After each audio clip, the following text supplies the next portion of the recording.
Okay, now we are going to start with lesson number 5, SEBI LODR regulations. Very, very important chapter. Not only chapter, but this chapter is very, very important for your professional life also.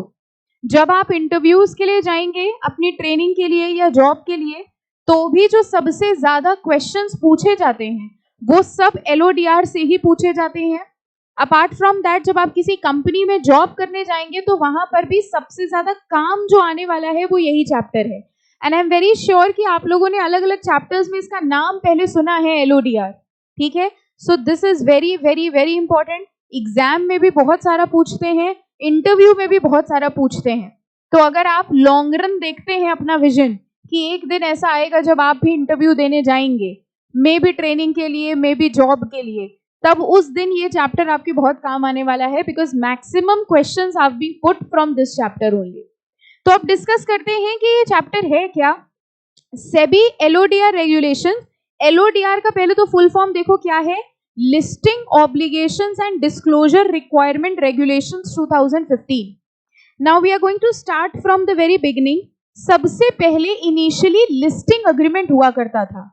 उसके भी पहले जरा बात करते हैं listed company का मतलब क्या हुआ. What do we mean by the listed company. कहां लिस्टेड होती है? स्टॉक एक्सचेंज में. स्टॉक एक्सचेंज में लिस्ट होने की सबसे पहली बात ये बताइए, बेनिफिट क्या है, फायदा क्या है. कोई भी कंपनी अपने आप को स्टॉक एक्सचेंज में क्यों लिस्ट करे? What is the benefit? अच्छा, ये नहीं पता था, हमें लगा हम तो ऐसे ही पूछ रहे हैं. कोई भी कंपनी अपने आप को, आपने कंपनी खोली, आपको क्या फायदा होगा अगर आपकी कंपनी के शेयर्स लिस्टेड हो जाएं? सबसे पहली चीज तो आपकी कंपनी की क्रेडिट वर्दनेस बढ़ जाएगी. ठीक है, क्यों? अगर आप खुद सोच के देखिए, आप कहें लिस्टेड कंपनी में जॉब कर रहे हैं या अनलिस्टेड कंपनी में जॉब कर रहे हैं, तो ज्यादा इंपॉर्टेंस किसको मिलेगी? लिस्टेड को. क्यों मिलेगी ये भी अभी हम डिस्कस करेंगे. सबसे इंपॉर्टेंट चीज ये होती है कि जब हमने अपनी कंपनी के शेयर्स लिस्ट कर दिए हैं तो उनका खरीदना बेचना आसान हो जाता है. उन शेयर्स की खरीद बेच आसान हो जाती है. जैसे फॉर एग्जाम्पल अगर हम लोग बात करें, कोई भी शॉपकीपर, कोई भी पर्सन अपने आप को अमेज़न जैसी साइट पे लिस्ट क्यों करता है? आपको ये पता होगा, जो भी सामान आप अमेज़न, फ्लिपकार्ट से लेते हैं उसमें से कुछ सामान तो उनकी खुद की मैन्युफैक्चरिंग होता है, बाकी सारी चीजें लोकल डीलर्स से ही कॉन्ट्रैक्ट होता है. आई होप यू अंडरस्टैंड कि अगर आपने कोई चीज ऑर्डर करी है तो लोग क्या करते हैं, जैसे मान लीजिए मेरी एक शॉप है, अभी तक आपने बायर के एंड से देखा, अब जरा सेलर के एंड से देखो. मान लीजिए मेरी एक शॉप है और मेरे शॉप पे कुछ गुड्स बिकते हैं, लेकिन ऑफलाइन अब खत्म हो गया है, बहुत कम लोग मेरी शॉप पे आके फिजिकली गुड्स खरीदते हैं. तो हमने अमेज़न से कॉन्ट्रैक्ट किया और हमने कहा कि भैया हमारे प्रोडक्ट्स को आप अपनी वेबसाइट पे लिस्ट कर लीजिए. ठीक है, अगर आप हमारे प्रोडक्ट्स को अपनी वेबसाइट पे लिस्ट कर लोगे तो हमें क्या फायदा होगा? मेरे प्रोडक्ट्स ऑनलाइन भी बिकने लगेंगे, यानी अब मेरे प्रोडक्ट्स की डिमांड ज्यादा जनरेट हो जाएगी. तो पहले हम सिर्फ खरीद बेच ऑफलाइन कर रहे थे, सिर्फ जो कस्टमर मेरी शॉप पे आता था हम उसको गुड्स दे रहे थे, यानी 1-to-1 मेरा ट्रांजैक्शन हो रहा था. लेकिन अब हमने अपने प्रोडक्ट्स को ऑनलाइन शॉपिंग साइट्स पे लिस्ट करा दिया. अब मेरे प्रोडक्ट्स सबको विजिबल हो रहे हैं और इसलिए उनकी डिमांड इंक्रीज हो रही है.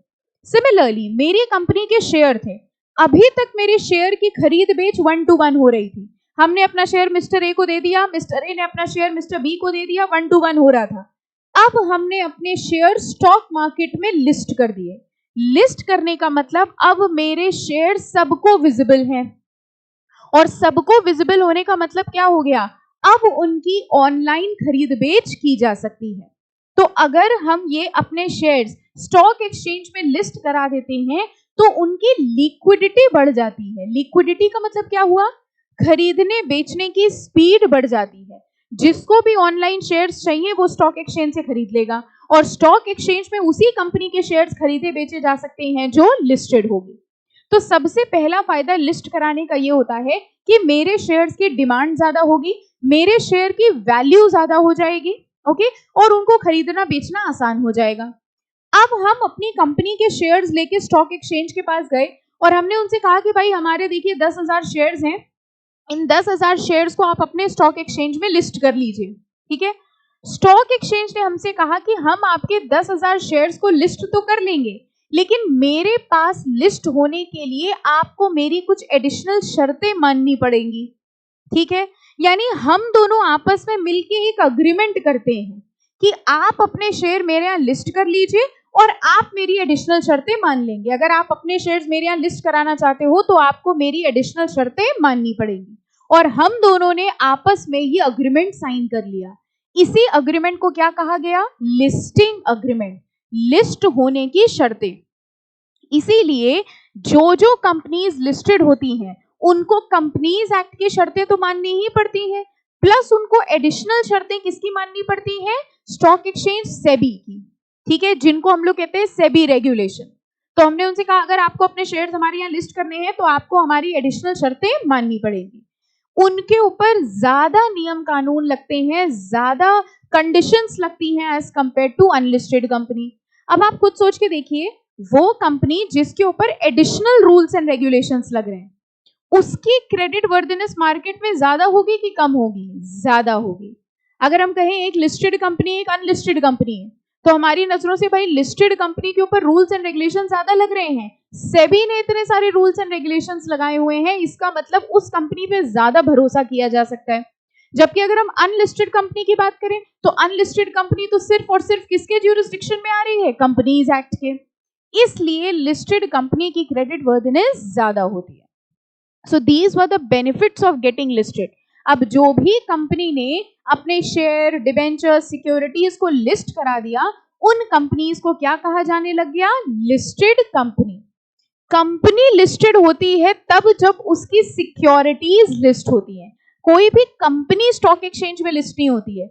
लिस्ट क्या होते हैं? वो चीजें जिनको खरीदा बेचा जाता है। क्या खरीदा बेचा जाएगा? शेयर, डिबेंचर, सिक्योरिटीज, बॉन्ड्स, ठीक है। तो जिस कंपनी के शेयर, डिबेंचर, बॉन्ड्स को हम लिस्ट कराते हैं उन्हीं कंपनी को क्या कहा जाता है? Listed company. तो इनिशियली इनके बीच में एक अग्रीमेंट साइन हुआ था जिसको लिस्टिंग अग्रीमेंट कहते हैं, और उस लिस्टिंग अग्रीमेंट के बहुत सारे क्लॉजेस थे। हर वो कंपनी जो अपने शेयर लिस्ट कराती थी उसको लिस्टिंग अग्रीमेंट फॉलो करना पड़ता था और उसके क्लॉज उसके लिए मैंडेटरी होते थे। थोड़े टाइम बाद यानी 2015 में उस लिस्टिंग अग्रीमेंट को रिप्लेस कर दिया गया और ये रेगुलेशंस लॉन्च कर दी गई जिनको हम लोग LODR रेगुलेशंस कहते हैं, listing obligation and disclosure requirement. पहले तो इसका नाम ही बहुत अच्छे से समझो, लिस्टिंग ऑब्लिगेशन। लिस्टिंग ऑब्लिगेशन मतलब लिस्ट होने पर आपकी क्या क्या ऑब्लिगेशंस हैं। What do we mean by obligation? Duties, responsibility, ठीक है। तो अगर आप लिस्ट होते हो तो आपकी क्या क्या ड्यूटीज हैं, आपकी क्या क्या ऑब्लिगेशंस हैं। एंड डिस्क्लोजर रिक्वायरमेंट यानी जो जो एंटिटी लिस्ट होगी उसको क्या क्या चीजें डिस्क्लोज करनी होगी। तो ये LODR रेगुलेशंस दो पार्ट्स में डिवाइडेड हैं। सबसे पहली चीज लिस्टिंग ऑब्लिगेशंस, क्या क्या ड्यूटीज है, एंड सेकंड डिस्क्लोजर रिक्वायरमेंट यानी इनको क्या क्या डिस्क्लोजर्स करने की जरूरत है। ये सारे रूल्स एंड रेगुलेशंस को कंबाइन करके कौन सी रेगुलेशन कहा जाता है? SEBI LODR regulation. ओके, तो कभी भी कंफ्यूज मत होइएगा। जैसे अभी हमने आपको बताया ये चैप्टर इंटरव्यू वगैरह में भी बहुत पूछा जाता है। तो जैसे अगर कभी किसी ने आपके सामने बोल दिया what is the difference between listing agreement and LODR regulation, so don't get confused. Listing agreement का ही इनहैंस्ड फॉर्म, अमेंडेड फॉर्म था ये रेगुलेशन। ऐसा नहीं है कि लिस्टिंग अग्रीमेंट भी आज लग रहा है, LODR भी लग रहा है। लिस्टिंग अग्रीमेंट को ही रिप्लेस करके LODR बनाया गया, ठीक है। तो लिस्टिंग अग्रीमेंट के अंदर जितने क्लॉजेस थे वो प्लस कुछ एडिशनल क्लॉजेस बना करके LODR रेगुलेशंस लॉन्च करे गए। क्लियर हो गई यहां तक की बात? कॉन्सेप्ट क्लियर है? ये रेगुलेशंस होती क्या है? ओके, यानी जितनी भी लिस्टेड कंपनीज हैं उनको LODR रेगुलेशन फॉलो करना मैंडेटरी होगा। चलिए, now we are going to start the chapter. Listing of securities with the stock exchange is a matter of great importance for companies and investor because, देखो ये हम लोग ने पॉइंट अभी अभी डिस्कस किया, लिस्ट कराने से क्या फायदा होता है। लिस्ट कराने का सबसे पहला फायदा होता है this provides liquidity to the securities in the market. क्या मतलब हुआ लिक्विडिटी टू द सिक्योरिटीज? जो शेयर्स लिस्टेड हैं उनको खरीदना बेचना आसान है, ठीक है। जिस शॉपकीपर ने अपने गुड्स, अपने प्रोडक्ट्स ऑनलाइन वेबसाइट पे डाल दिए हैं उनको ज्यादा इजीली खरीदा जा सकता है एज कंपेयर टू वो शॉपकीपर जो अपनी शॉप पे गुड्स लेके बैठा है। तो अगर हमने अपने शेयर्स को स्टॉक एक्सचेंज पे लिस्ट कर दिया है तो उनके खरीदने बेचने के चांसेस बढ़ जाते हैं, जिसको क्या कहा जाता है, liquidity. Any company intending to offer its shares to the public for subscription is required to be listed on the stock exchange. अब ये लाइन मार्क करिए, any company intending to offer its shares to the public, कोई भी company जो अपने share public को offer करना चाहती है, इसका मतलब क्या हम ये कह सकते हैं वो आईपीओ निकाल रही होगी? बताइए, जब हम ये कहते हैं कोई भी कंपनी अपने शेयर्स पब्लिक को ऑफर करना चाहती है, मतलब कैसे ऑफर कर रही होगी? आईपीओ। हर वो कंपनी, ये दो चीजें समझिएगा साइमल्टेनियस होती हैं। अगर आप आईपीओ निकालना चाहते हो तो आपको लिस्ट कराना पड़ेगा, अगर आप लिस्ट कराना चाहते हो तो आपको आईपीओ निकालना पड़ेगा। One and the same thing. यानी आईपीओ निकालने की, आईपीओ का मतलब पब्लिक को शेयर ऑफर करने की पहली शर्त यह है कि आपको लिस्ट कराना पड़ेगा। उसका कारण भी समझो, डेप्थ समझिएगा। अगर हम अपने शेयर पब्लिक को दे रहे हैं तो पब्लिक एक ऐसी कंपनी में पैसा लगाए जो ज्यादा भरोसे लायक हो। कौन सी कंपनीज में ज्यादा भरोसा किया जा सकता है? जिसपे ज्यादा रूल्स एंड रेगुलेशंस लग रहे हैं। कौन सी कंपनी पे ज्यादा रूल्स एंड रेगुलेशंस लगते हैं? लिस्टेड पे, क्योंकि लिस्टेड पे दो चीजें लगेंगी, कंपनीज एक्ट भी लगेगा और सेबी रेगुलेशन भी। तो भाई स्टॉक एक्सचेंज ने कहा, सेबी ने कहा कि अगर आप पब्लिक को शेयर्स देना चाहते हो तो आपको अपने आप को लिस्ट कराना पड़ेगा, क्योंकि सिर्फ कंपनीज एक्ट के ही रूल्स ना लगे बल्कि सेबी रेगुलेशंस भी एप्लीकेबल हो जाए।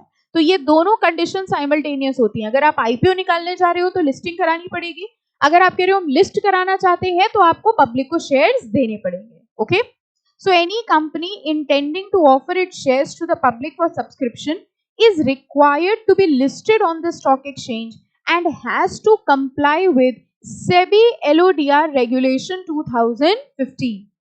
A company seeking listing of securities on the stock exchange is required, अब देखो लिखा है, कह रहे हैं जो भी अपने आप को स्टॉक एक्सचेंज में लिस्ट करना चाहता है is required to enter into a formal listing agreement।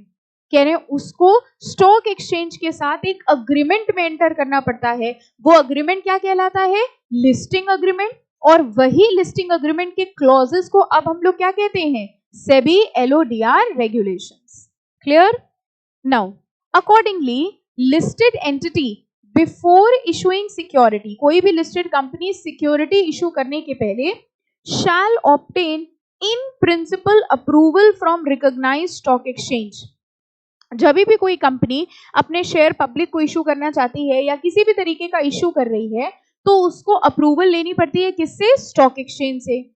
कौन से स्टॉक एक्सचेंज से अप्रूवल लेगी वो? देखिए, first, where the securities are listed only on recognised stock exchange having nationwide trading terminal from all such stock exchange. Recognised stock exchange वो stock exchange होते हैं जिनको रिकॉग्निशन क्राइटेरिया ग्रांट किया है सेंट्रल गवर्नमेंट ने।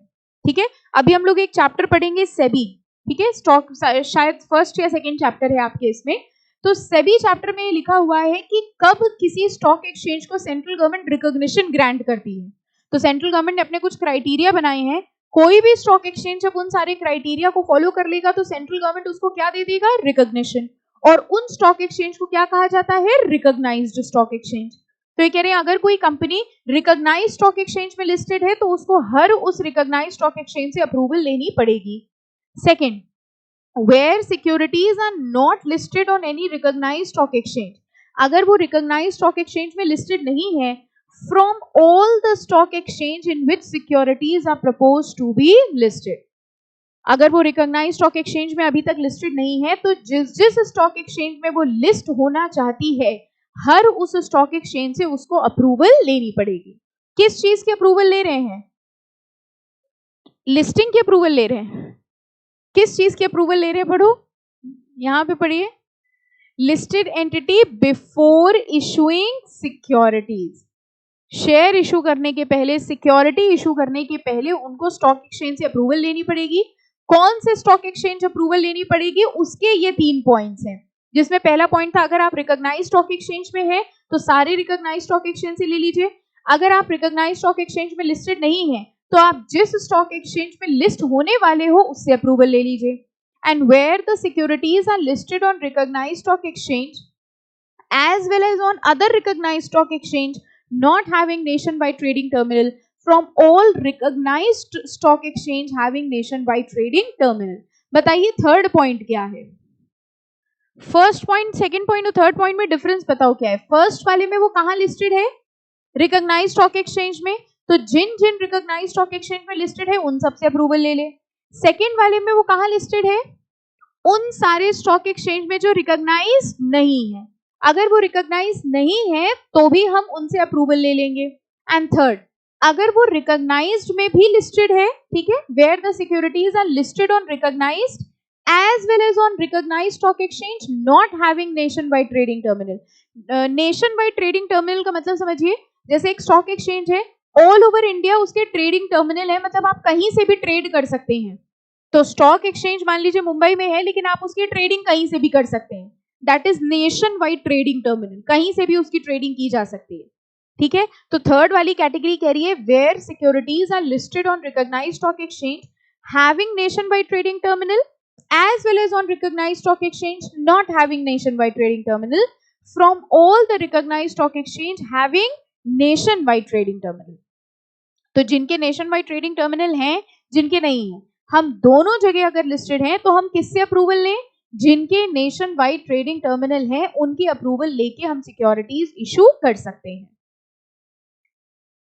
Okay fine. आगे लिखा हुआ है the requirement of obtaining in principle approval from recognized stock exchange shall not be applicable for securities issued pursuant to scheme of arrangement for which listed entity has already obtained no objection letter from recognized stock exchange in accordance with regulation 37 of SEBI LODR regulation. इस point को जरा ध्यान से समझिएगा। What do we mean by the word compromise and arrangement? सुना है कभी? Compromise arrangement सुना है? कब होता है compromise arrangement? हाँ, जब कभी merger या amalgamations करना होता है या हमें capital restructuring करनी होती है, तब कंपनी compromise and arrangement करती है। Arrangement का मतलब हम अपने capital structure को change कर रहे हैं, ठीक है। अब बहुत ध्यान से समझिएगा, जो कॉम्प्रोमाइज एंड अरेंजमेंट का प्रोसेस होता है, उस प्रोसेस में लिखा हुआ है कि किसी भी तरीके का अरेंजमेंट करने के पहले अगर आप लिस्टेड कंपनी हो तो आपको स्टॉक एक्सचेंज से अप्रूवल चाहिए, ठीक है। अब मान लीजिए मेरी कंपनी ने एक अरेंजमेंट प्रोसेस किया जिसकी वजह से हमको नए शेयर इशू करने, ओके। इस प्रोसेस को करने के लिए हमने किससे अप्रूवल ली होगी? स्टॉक एक्सचेंज से। अगर कॉम्प्रोमाइज एंड अरेंजमेंट प्रोसीजर में हम स्टॉक एक्सचेंज से ऑलरेडी अप्रूवल ले चुके हैं, तो क्या हमको इस ऊपर वाले क्लॉज के हिसाब से दोबारा अप्रूवल लेने की जरूरत है? अब पढ़ के बताओ, पढ़ के बताइए और बताइए समझ आया कि नहीं।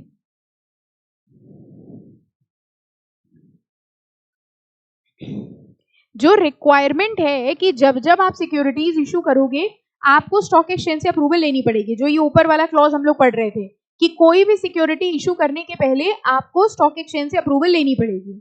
ये वाला क्लॉज कब एप्लीकेबल नहीं होगा? अगर हम सिक्योरिटीज इशू कर रहे हैं as per arrangement.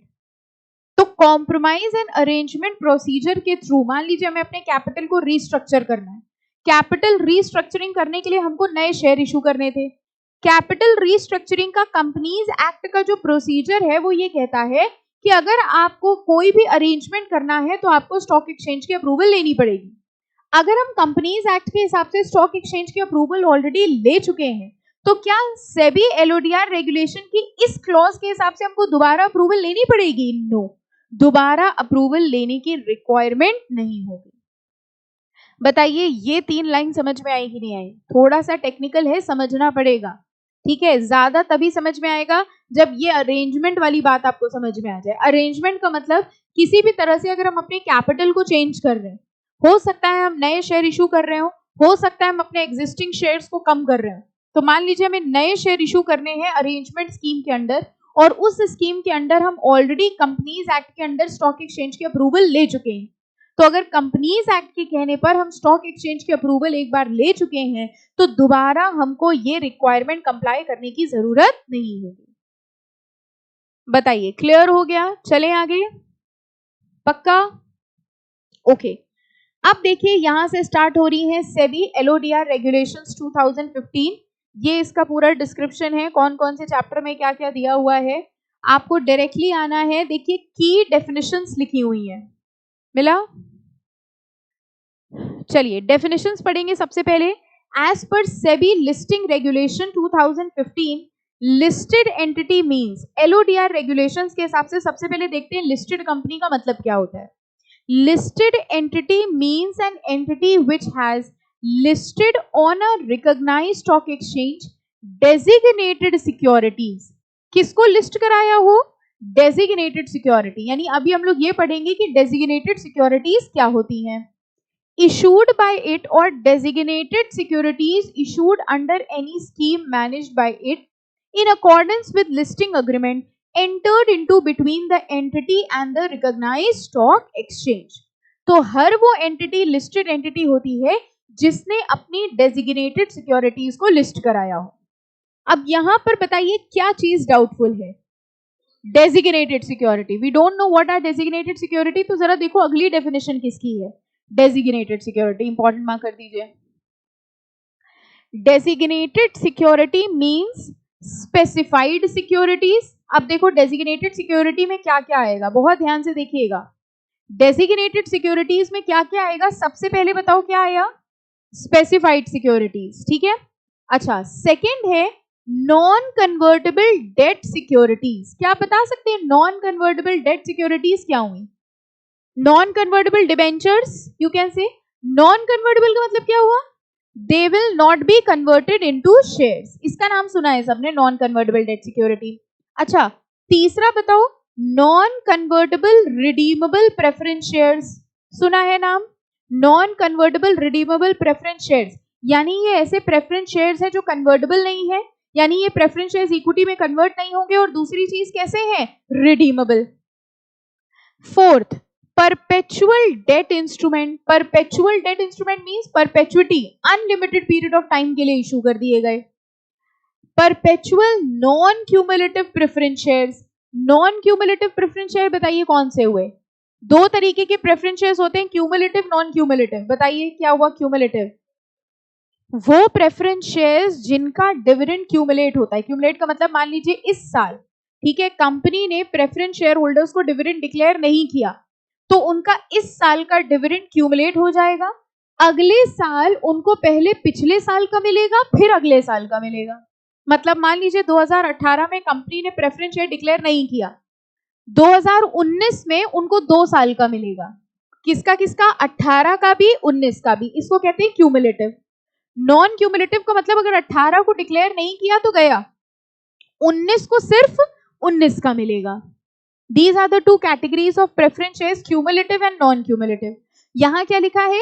Perpetual non-cumulative preference shares, ठीक है। ये फोर्थ हो गया, बल्कि फिफ्थ हो गया।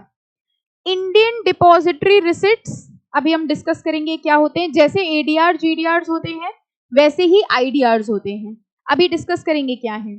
सिक्योरिटाइज्ड debt instruments, security receipts and units issued by mutual fund or any other securities, ये सब designated securities होती हैं। इसका मतलब अगर आपकी कंपनी ने इनमें से कुछ भी लिस्ट करा है स्टॉक एक्सचेंज में, तो आप लिस्टेड कंपनी हो गए और आप लिस्टेड कंपनी हो गए और सेबी एलओडीआर रेगुलेशन आपके ऊपर एप्लीकेबल हो गया। बहुत डीप प्रोविजन है। फॉर एग्जाम्पल, आप जिस कंपनी में गए उस कंपनी के शेयर्स, ठीक है, वैसे आप ध्यान दो तो शेयर तो लिखा ही नहीं है, आपने ध्यान दिया? सब कुछ लिखा है, शेयर नहीं लिखा। और वैसे भी अगर हम बात करें तो सारी चीजें आपने थोड़ी बहुत सुनी है, एक वर्ड है जो आपको लग रहा है ये क्या है, बताओ क्या? Specified security. ये कौन सी होती है भाई? डिवेंचर सुना है, प्रेफरेंस शेयर सुना है, आईडीआर सुना है। What is this specified securities? तो इसका क्या मतलब हुआ स्पेसिफाइड सिक्योरिटी का? देखो अगला पॉइंट दिया है,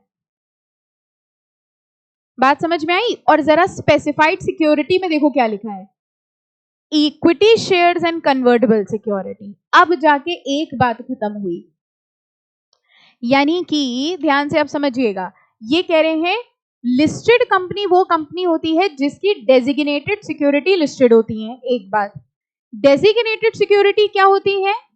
स्पेसिफाइड सिक्योरिटी, ठीक है, नॉन कन्वर्टेबल डिबेंचर्स, ठीक है, पूरी लिस्ट है देखो, specified security, non convertible debenture, non convertible preference shares, ठीक है, redeemable preference share, perpetual debt instrument, perpetual non cumulative preference share, IDR, securities debt instrument, security receipts, units issued by mutual fund.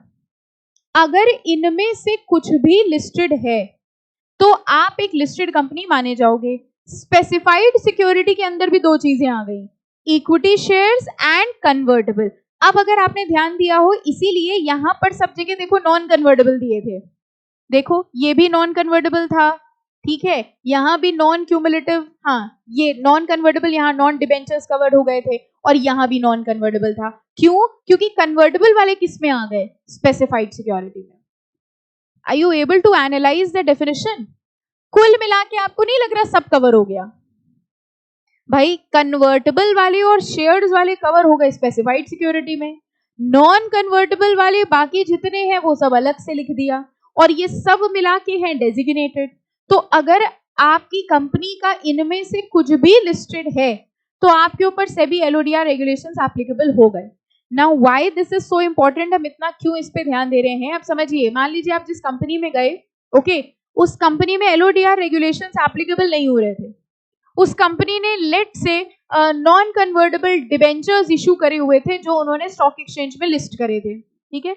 जब आप उस company में गए तो आपने कहा कि भाई आपके non convertible debt security stock exchange में लिस्टेड है, why are you not complying with SEBI LODR regulation? तो उस टाइम वहां पे जो बंदा लीगल काम देख रहा था उसने कहा our shares are not listed on the stock exchange, हमारे शेयर्स नहीं लिस्टेड हैं, हमारे नॉन कन्वर्टेबल डिबेंचर्स लिस्टेड हैं, और अगर हमारे शेयर्स ही नहीं लिस्टेड है तो हम लिस्टेड कंपनी थोड़ी ना हुए, हमारे ऊपर सेबी LODR रेगुलेशन एप्लीकेबल ही नहीं होगा। तो आप क्या करेंगे? आप चुप होके बैठ जाएंगे कि हाँ कह तो सही रहा है? आपको समझ आया हमने क्वेश्चन क्या पूछा? अब आप क्या करेंगे बताइए? आप नए नए कंपनी सेक्रेटरी बन के वहां गए हैं और उस कंपनी में ये चल रहा है, उनके मान लीजिए उस कंपनी ने म्यूचुअल फंड की यूनिट्स इशू करी हुई हैं और वो लिस्टेड हैं। अब आपने उनसे कहा कि आपके म्यूचुअल फंड की यूनिट्स लिस्टेड हैं तो आप LODR रेगुलेशन नहीं फॉलो कर रहे हो। उन्होंने कहा म्यूचुअल फंड की यूनिट्स लिस्टेड है ना, शेयर कहाँ लिस्टेड है? लिस्टेड कंपनी तो वो कंपनी होती है जिसके शेयर्स लिस्टेड होते हैं। और वैसे भी ध्यान दीजिए, आज तक, आज की क्लास के पहले, आज तक आपसे जिसने भी पूछा कि लिस्टेड कंपनी क्या होती है, आपने भी क्या बताया? दैट्स ऑल योर ऑनर, आपने भी यही बोला, लिस्टेड कंपनी वो होती है जिसके शेयर्स लिस्टेड होते हैं। This is the depth which is required. ऊपर ऊपर से नहीं है कंपनी सेक्रेटरी का course, this is the depth. अब आपको क्योंकि इतनी डीप समझ में आया तो आप उससे कहेंगे कि भैया please see the definitions of SEBI LODR regulation. क्योंकि आपको पता है तो आपका कॉन्फिडेंस लेवल होना चाहिए। आपको ये नहीं समझ अरे हम तो नए आए हैं, ये इतने साल से काम कर रहा है, इसको ज्यादा पता होगा। नो, आप एक्ट खोलो, रेगुलेशन खोलो, उसको डेफिनेशन दिखाओ। किसी any company is a listed company जिसकी डेजिग्नेटेड सिक्योरिटी लिस्टेड है। डेजिग्नेटेड सिक्योरिटी में ये पूरी लाइन है, आपके non convertible debt instrument listed है, देयरफॉर आपकी कंपनी लिस्टेड कंपनी है, and if your company is a listed company you will have to follow with SEBI LODR regulation. उसकी नौकरी आपको ना मिल जाए तो कहना, उसकी तो चली जाएगी। जैसे ही मैनेजिंग डायरेक्टर को पता चलेगा अच्छा हमारे ऊपर LODR लग रहा था और ये भाई साहब अभी तक लगवा नहीं रहे थे, तो उसकी तो जो जाएगी जाएगी, उसकी भी सैलरी जो आपको मिलने लग जाएगी वो अलग, और पहले दिन से जो इंप्रेशन पड़ गया वो अलग। जैसे हम आपको बताते हैं इतनी भयानक लेवल की नॉन कंप्लायंस कहीं होती नहीं है, ठीक है, छोटी मोटी कंपनी में हो रही हो तो अलग, और आप खुद सोचो ना, सबसे पहले सेबी की नोटिस नहीं आ गई होंगी, ठीक है, ऐसा थोड़ी ना कि दुनिया के अंदर आप ही इंटेलिजेंट गए और आपने ढूंढ के निकाला। But it's just a thing कि आप जब किसी कंपनी में जाओ तो ये बातें आपको ध्यान में रखनी है। सिर्फ वो कंपनी लिस्टेड नहीं होती जिसके शेयर्स लिस्टेड है। शेयर तो बहुत अंदर गए डेफिनेशन में तब मिला। पहली अगर डेजिग्नेटेड सिक्योरिटी की डेफिनेशन देखो, अच्छा ये भी बहुत ध्यान से देखना, डेजिग्नेटेड सिक्योरिटी की डेफिनेशन में स्पेसिफाइड सिक्योरिटी लिखा था, पता चला आप इतना ही पढ़ के खुश हो गए। बताओ इसका मतलब ये है कि जिसके शेयर लिस्टेड है वो लिस्टेड नहीं हुई, क्योंकि शेयर तो लिखा ही नहीं है, वर्ड शेयर लिखा है, कहां लिखा है? Specified security, shares plus all convertible securities. That is why we use the word securities, we never say shares, ठीक है। लिस्टेड कंपनी वो कंपनी, आज के बाद जो भी आपसे पूछे आप कहोगे लिस्टेड कंपनी वो कंपनी होती है whose designated securities are listed on the stock exchange. I hope now this definition is very clear. ठीक है, अभी ये सब डिटेल में है, आगे तब पढ़ेंगे, आईडीआर वीआईडीआर अभी सब पढ़ाएंगे हम। सेकेंड डेफिनेशन देखो इन्होंने लिखी थी, specified security means equity shares and convertible securities, ये भी पढ़ लिया हम लोगों ने।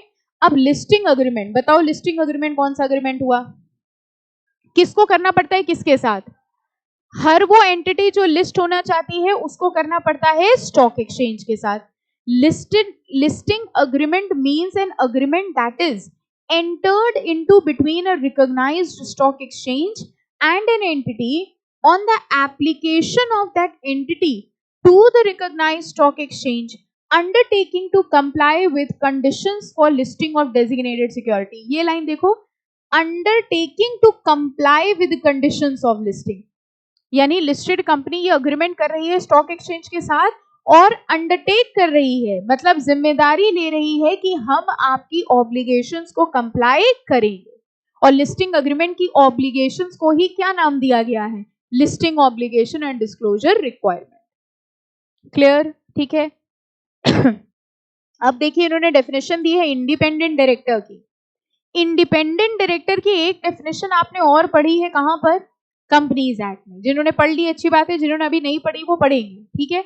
वहां पर भी एक इंडिपेंडेंट डायरेक्टर की डेफिनेशन है, यहां पर भी एक डेफिनेशन है।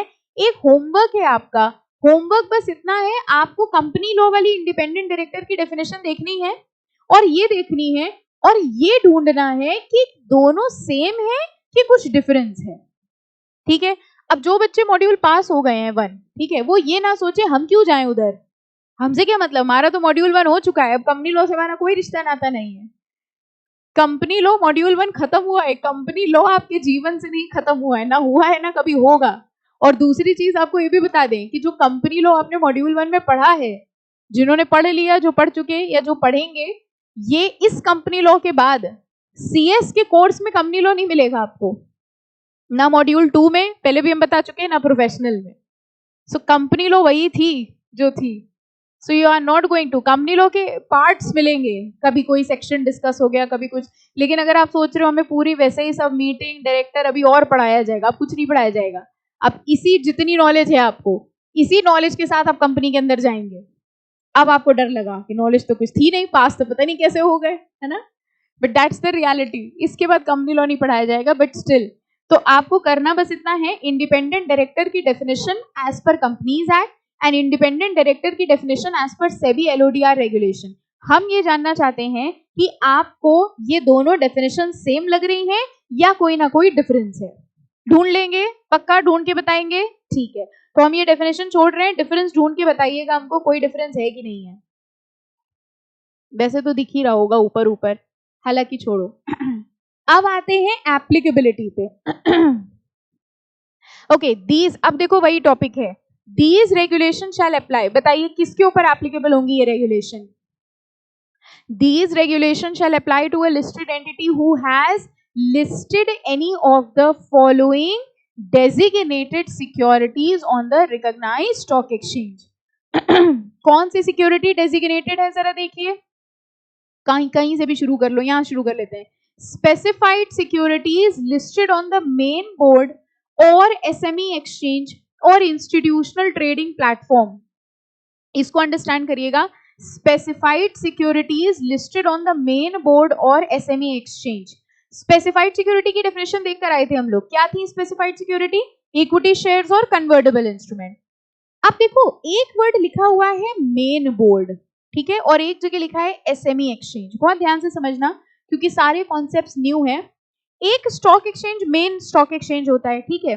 एक प्रॉब्लम क्या आने लगी, जो छोटी कंपनीज होती हैं, एमएसएमईज, राइट, जो छोटी कंपनीज होती हैं, वो छोटी कंपनी अपने आप को स्टॉक एक्सचेंज में लिस्ट नहीं करा पाते थे। क्यों नहीं करा पाते थे, क्योंकि वो छोटी कंपनीज कभी पब्लिक ऑफर, बड़ा आईपीओ लॉन्च ही नहीं कर पाते थे, क्योंकि वो छोटे थे। और स्टॉक एक्सचेंज में लिस्ट होने की पहली ही शर्त क्या थी कि आपको आईपीओ निकालना पड़ेगा भाई, तब आप करोगे। तो एक प्रॉब्लम ये आई कि ये जो छोटी कंपनीज थी, एमएसएमईज थी, ये अपने आप को स्टॉक एक्सचेंज में लिस्ट नहीं करा पाते थे। और लिस्ट ना होने की वजह से इनको दिक्कत ये आती थी कि इनके शेयर्स की खरीद बेच हो नहीं पाती थी। प्रॉब्लम समझ में आया? ये इतनी बड़ी कंपनी नहीं थे कि अपना आईपीओ निकाल के स्टॉक एक्सचेंज में लिस्ट हो जाए, और क्योंकि ये लिस्ट नहीं हो पाते थे तो इनके शेयर्स की खरीद बेच करने में दिक्कत आती थी। तो सेबी ने इनसे कहा कि ठीक है, तुम छोटी कंपनीज हो, तुम लोग परेशान ना हो, हम तुम्हारे लिए एक छोटा स्टॉक एक्सचेंज बना दे रहे हैं। समझ में आया?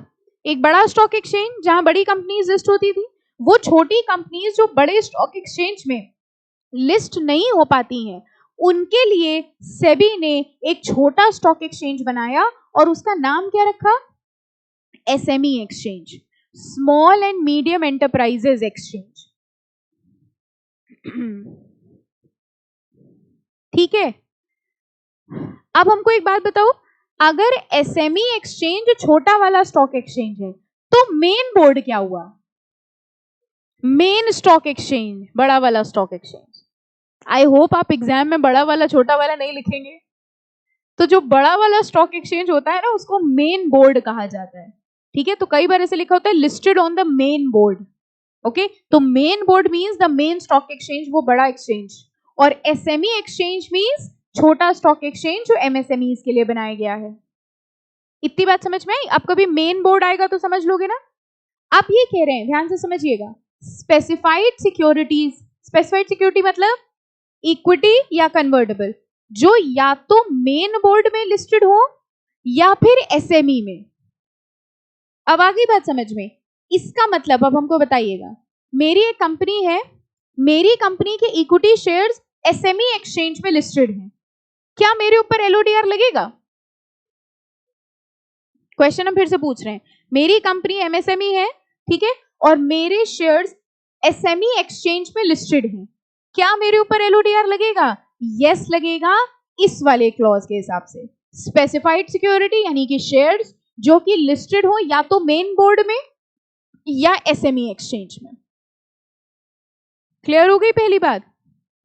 ओके, तो देखिए लिखा है, N SME exchange is a stock exchange dedicated for trading the shared securities of SMEs who otherwise find it difficult to get listed on the main board। अब बताओ ये लाइन समझ में आई? कह रहे हैं वो छोटी SMEs जो बड़े स्टॉक एक्सचेंज में लिस्ट नहीं हो पा रही हैं, उनकी बहुत ऑब्लिगेशन थी, उनकी बहुत सारी रिक्वायरमेंट थी, वो छोटी कंपनी वो बड़े स्टॉक एक्सचेंज में लिस्ट नहीं हो सकती हैं, इसलिए सेबी ने उनके लिए एक छोटा स्टॉक एक्सचेंज बना दिया जिसको क्या कहा जाता है? SME exchange. The concept originated from difficulties faced by SMEs in gaining visibility and attracting sufficient trading volume when listed along with other stocks on the main board। कह रहे हैं जो SMEs थी उनको प्रॉब्लम ये होती थी, उनके शेयर विजिबल ही नहीं हो पाते थे। अच्छा बताओ किसके शेयर ज्यादा विजिबल होंगे, लिस्टेड कंपनी के कि अनलिस्टेड के? लिस्टेड। विजिबल कहाँ होंगे? स्टॉक एक्सचेंज में। भाई एक अनलिस्टेड कंपनी अपने शेयर दे रही है, किसी को क्या पता? हम लोगों को तो वो शेयर पता है ना जो स्टॉक एक्सचेंज में लिस्टेड होते हैं। तो ये कह रहे हैं जो एसएमई छोटी कंपनीज थी उनके साथ दिक्कत ये होती थी कि उनके शेयर विजिबल ही नहीं होते थे, इसलिए ज्यादातर लोग उनके शेयर खरीदते ही नहीं थे। तो उनको भी एप्रोप्रिएट रिकॉग्निशन देने के लिए उनका एक छोटा सा स्टॉक एक्सचेंज बना दिया गया जिसको क्या कहा जाता है? SME exchange. और कोई भी स्पेसिफाइड सिक्योरिटी, चाहे वो एसएमई एक्सचेंज में लिस्टेड हो चाहे वो मेन स्टॉक एक्सचेंज में लिस्टेड हो, उनको डेजिग्नेटेड सिक्योरिटी माना जाएगा और उस कंपनी के ऊपर सेबी एलओडीआर रेगुलेशन एप्लीकेबल होंगे। अभी तक हम लोग सिर्फ एक ही चीज पढ़ रहे हैं, अगर आप ध्यान दो तो, एप्लीकेबिलिटी। हम लोग ने एलओडीआर का सिर्फ अभी तक एक पॉइंट पढ़ा है कि एलओडीआर किसके ऊपर लग रहा है। Very very important. आपको पता है आपके सीएस का जो कंटेंट है that requires at least 1 year of study. मतलब समझ रहे हो, जितनी डेप्थ में कंटेंट है उसके लिए कम से कम आपको 1 साल की रिक्वायरमेंट है अगर आप अच्छे से पढ़ना चाहते हो तो। और अब करते करते चाहे आप उसको डिले इन एग्जाम बोल लो या जो भी बोल लो, उसकी वजह से आप नहीं देख रहे हो टाइम कितना कम होता चला जा रहा है। जब से एक तो सीएसईटी आया है तब से ड्यूरेशन और कम हो गया है, and that is not sufficient कि आप 3 महीने 4 महीने में, आप सोच रहे हो अभी तक हमने सिर्फ एक पॉइंट आपको कवर किया है एप्लीकेबिलिटी, तो आप सोच के देखो ये पूरी रेगुलेशन किस डेप्थ में होगी। और आपको नहीं लगता अगर आपको इंडस्ट्री में जाके एज अ सीएस काम करना है तो you should be having a knowledge of in detail regulations. भाई आप कल को कंपनी सेक्रेटरी में जाओगे, इंस्टीट्यूट को रिप्रेजेंट करोगे, वहां जाओ कहोगे ये तो पढ़ा ही नहीं था, इंपॉर्टेंट पढ़ लिया था बस, that will not be sufficient. आप सोच के देखिए अगर डॉक्टर्स को ऐसे ही पढ़ाया जाए, पेट खोलना तो आ गया, फिर सिलना नहीं बोला, क्यों? क्योंकि एग्जाम में आना नहीं था तो हमने पढ़ा नहीं। आप सोचो उनको कितने साल पढ़ाया जाता है, आप सोचो उनका ड्यूरेशन। उसके बाद भी आई थिंक 5 years 5 years का होता है आई थिंक एमबीबीएस, उसके बाद वो स्पेशलाइजेशन भी करते हैं, तब जाके हम लोग देखते हैं अच्छा एमबीबीएस भी है स्पेशलाइजेशन भी, तब इस डॉक्टर के पास जाएंगे। और हम लोग को 3-3 4-4 महीने में पढ़ा के कंपनी भेज देते हैं, जाओ चलाओ जाके कंपनी। तो करते करते सीखते हैं, फिर यही ऑप्शन है, कर करके सीखोगे। But what is important is you should have an in depth. अब इसी कोई और कंसाइज फॉर्म में करो, इसी के नोट्स बना लो और कंसाइज हो गया, एक लाइन पढ़ो पास हो जाओ, ठीक है। बट प्रॉब्लम यही है ना, एग्जाम पास होना अगर सोल्यूशन होता तब तो बहुत आसान होता। आपको रटने के लिए दे देते, ये लो घोट के पी जाओ, एग्जाम पास हो जाओ। And that is the reason आज भी बहुत सारे ऐसे बच्चे हैं जो सीएस का एग्जाम पास हो जाते हैं, उसके बाद भी नॉलेज लेवल, आप सोचो ना अगर ऐसा होता तो आपको पता है किसी भी कंपनी में इंटरव्यू ना होता, डायरेक्ट एंट्री होती। कंपनी क्यों इंटरव्यू ले रही है? क्योंकि उसको भरोसा नहीं है आपके पास होने पर, तभी तो ले रही है ना, वरना तो वो सोचती है अच्छा सीएस है आ जाओ कंपनी में, तब भी वो इंटरव्यू ले रही है क्योंकि उसको पता है आप कैसे पास हुए हो।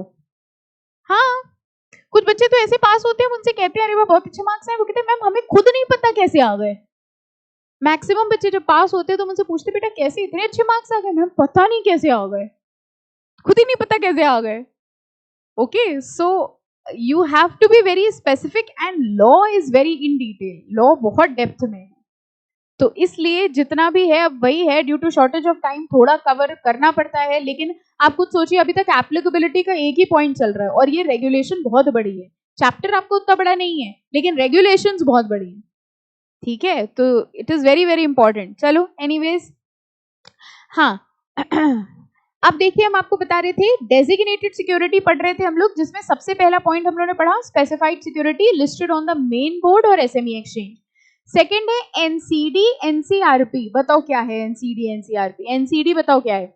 Non convertible debenture, NCRP non convertible redeemable preference shares, और ये था परपेचुअल डेट, ये वही पूरी लिस्ट है जो वहां थी, ठीक है। कह रहे non convertible debentures are financial instrument that is issued by company to raise long term capital, हमको लंबे समय के लिए कैपिटल चाहिए तो कंपनी ने नॉन कन्वर्टेबल डिबेंचर इशू कर दिए।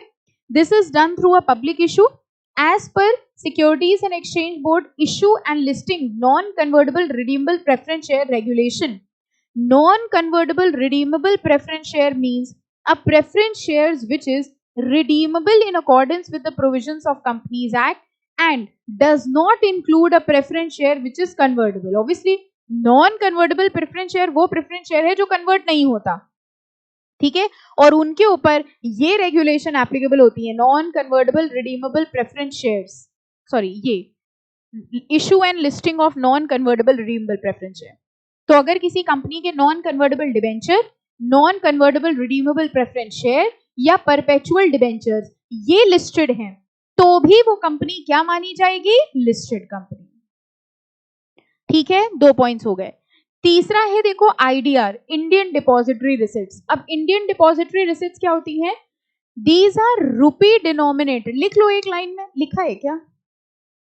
इजी में लिख लो चलो, these are rupee denominated shares of foreign company, rupee denominated shares of foreign company.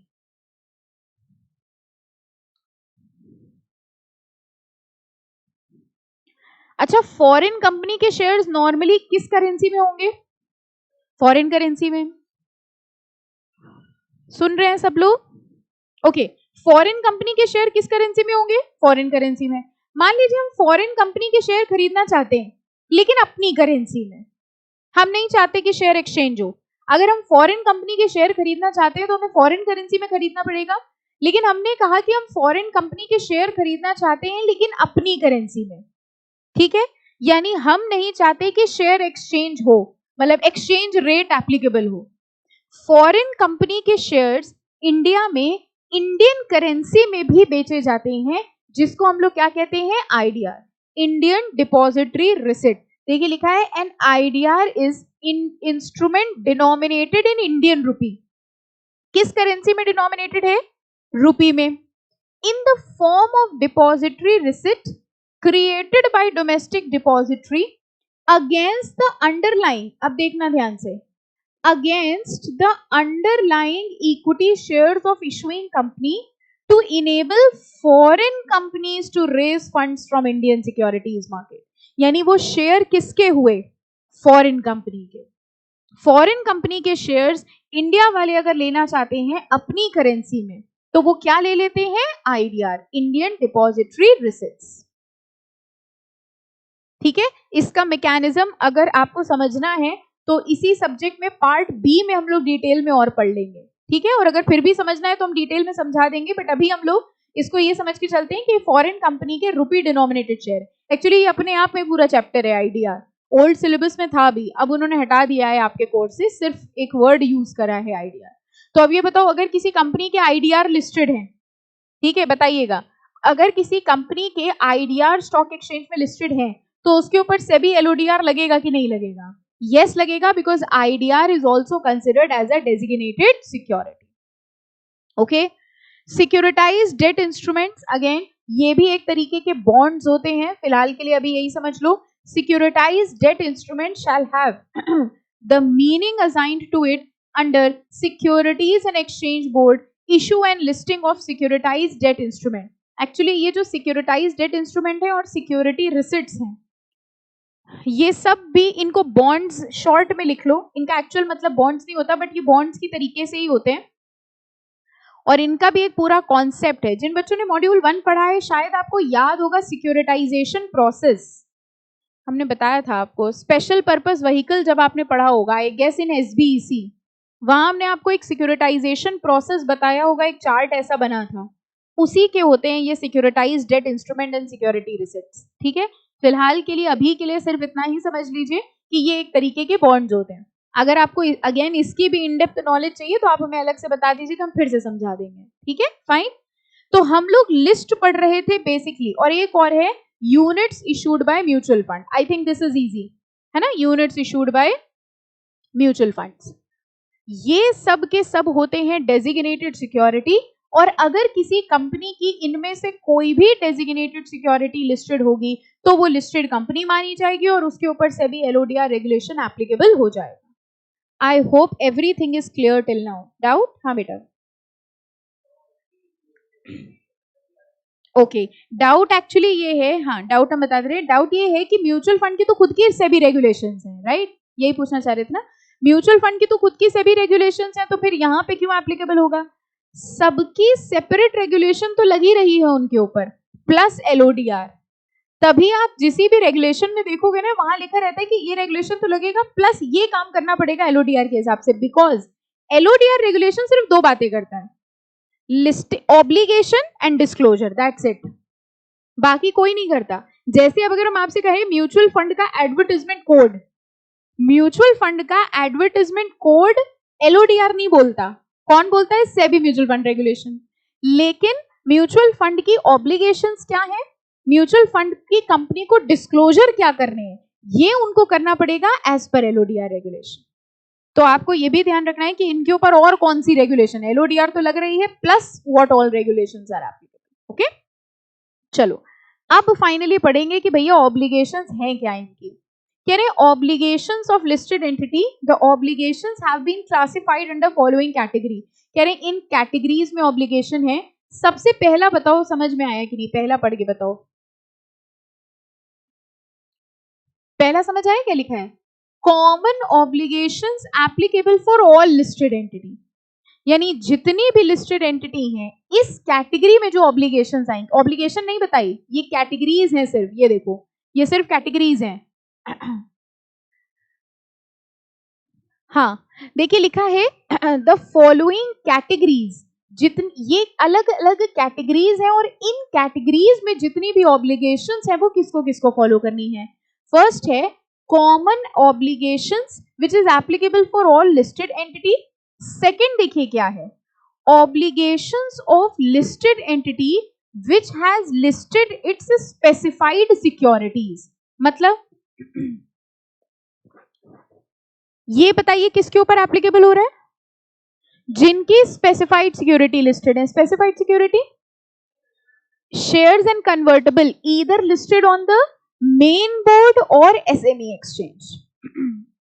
ठीक है, इसका मतलब जिनकी स्पेसिफाइड सिक्योरिटी लिस्टेड है उनको ये फॉलो करना है +1, 2+1 फॉलो करना है। बताइए ये समझ में आया हमने क्या बोला? जिनकी स्पेसिफाइड सिक्योरिटीज लिस्टेड है उनको कॉमन वाली भी फॉलो करनी है प्लस अपनी वाली भी फॉलो करनी है। थर्ड कैटेगरी देखिए किसकी है? Obligation of listed entity which has listed its non convertible debt security और non convertible redeemable preference share. अब जिनके नॉन कन्वर्टेबल डेट या non convertible redeemable preference share listed है उनको क्या क्या फॉलो करना है बताओ? कॉमन ऑब्लिगेशंस प्लस अपनी खुद की। अब समझ में आया है कैसे दिया हुआ है? ओके, इसी तरह फोर्थ वाला पढ़िए।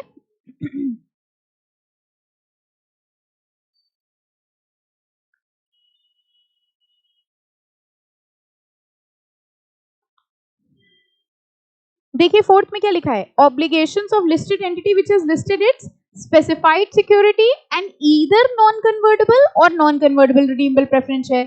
जिनकी स्पेसिफाइड भी है, ठीक है, या फिर नॉन कन्वर्टेबल वाली है और नॉन कन्वर्टेबल रिडीमेबल, यानी स्पेसिफाइड लिस्टेड है प्लस नॉन कन्वर्टेबल डेट या फिर स्पेसिफाइड लिस्टेड है प्लस नॉन कन्वर्टेबल रिडीमेबल, उनको ये फोर्थ करनी है। प्लस कौन सी करनी है? 1, यानी 1 तो सबको करनी है, उसके अलावा सेपरेट ऑब्लिगेशन सबकी प्रिस्क्राइब है। तो हम लोग को यहाँ जो पढ़ाया जाएगा वो 1 पढ़ाई जाएंगी obviously. Thanks to the institute की सारी नहीं पढ़ाई, ठीक है। तो हम लोग को देखिए जो पढ़ाई जाएंगी वो कौन सी होंगी? Common obligations applicable to all listed company, ये फर्स्ट वाली है। अब यहां से देखा जाए तो एलओडीआर की रेगुलेशंस कंप्लाई हो गई, यानी जब आप कंपनी में जाएंगे, अगर आप किसी लिस्टेड कंपनी में जाएंगे तो आपको ये सब कुछ चेक करना पड़ेगा। और पहला पॉइंट पढ़ के आपको ज्यादा खुशी होगी। सबसे पहला पॉइंट देखो क्या है? Compliance officer and his obligation, a listed company shall appoint a qualified company secretary as the compliance officer. खुशी हुई? आप ही की बात हो रही है यहाँ पर। कह रहे हैं सबसे पहली ऑब्लिगेशन लिस्टेड कंपनी की तो यही होती है कि आपको एक कंप्लायंस ऑफिसर अपॉइंट करना पड़ेगा। And who will be a compliance officer? Qualified company secretary. आपको ये पता है company secretary in case of listed company is known as a compliance officer.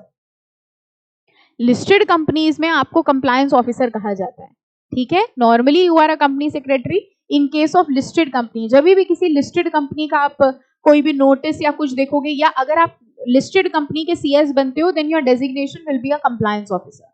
तो हर लिस्टेड कंपनी की सबसे पहली ऑब्लिगेशन यही है कि उसको कंपनी सेक्रेटरी अपॉइंट करना ही पड़ेगा। अब जरा ये पहला पॉइंट पढ़ के हमको बता दो, कौन ये कह सकता है कि सीएस का स्कोप नहीं है? जिसने ये नहीं पढ़ा वही कह सकता है।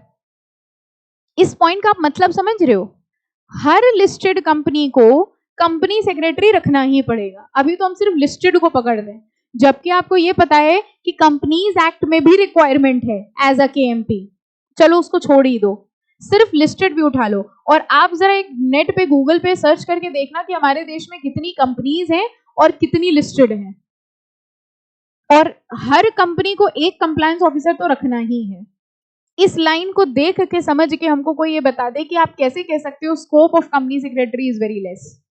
बस वही है ना, जिसने यहां तक नहीं पहुंचा, जिसको सेबी एलओडीआर रेगुलेशन का पहला पॉइंट नहीं पता, उसके हिसाब से कंपनी सेक्रेटरी का काम ही क्या है? बस आपके दिल में होता है, आप किसी को बता नहीं पाते हो हमारे बिना कंपनी चल नहीं सकती। That's truth. सबसे पहला, वरना कहीं लास्ट में पड़ा होता है पॉइंट कि ठीक है कंपनी सेक्रेटरी भी रख लो।